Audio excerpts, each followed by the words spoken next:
Hi, it's Alistair Boyd again. How are you going? I just want a brief discussion about instructions, in particular a little bit of a guideline, I think, for people that write or present instructions.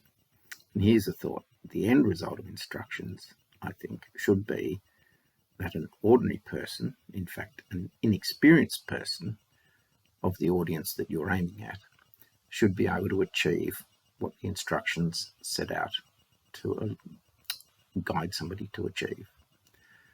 So if the expected audience is English speaking, then I guess the instruction should be in English and not in all other languages. But it should be in good, simple English so that people that maybe are inexperienced with English can still achieve the end result.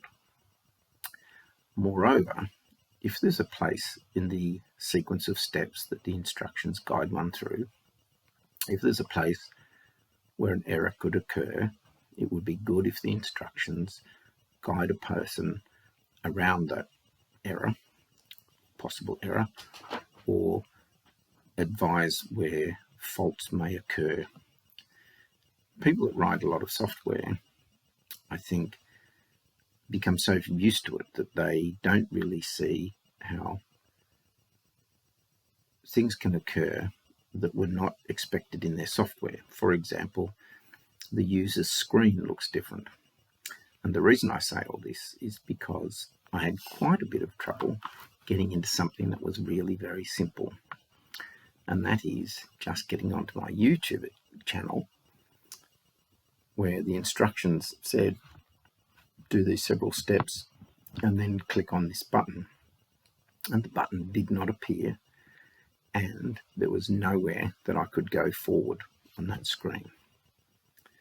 It took me quite a long time to discover somebody else had shown instructions in a different way, and in fact had a screenshot of the full screen, and it indicated that the button did in fact exist, but on my screen I had expanded the view unknowingly, and therefore the button had disappeared off the bottom edge.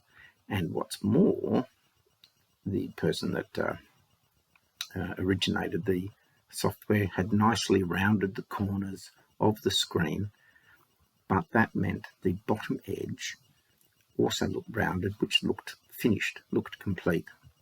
And so the fact that there was more to be seen below that was not obvious. Now, a smarter person than me would have thought it's intuitive to just roll up the screen or diminish the screen. Oh, actually, it wouldn't roll down. That's the point. It had to be diminished in size so that the additional text would appear with the button.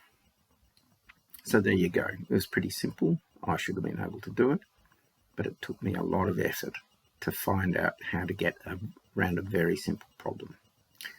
Sure, I should be smarter, but the whole point about instructions is if it said, ensure that you can see the full screen, or words to that effect, or automatically change the settings so that it did something.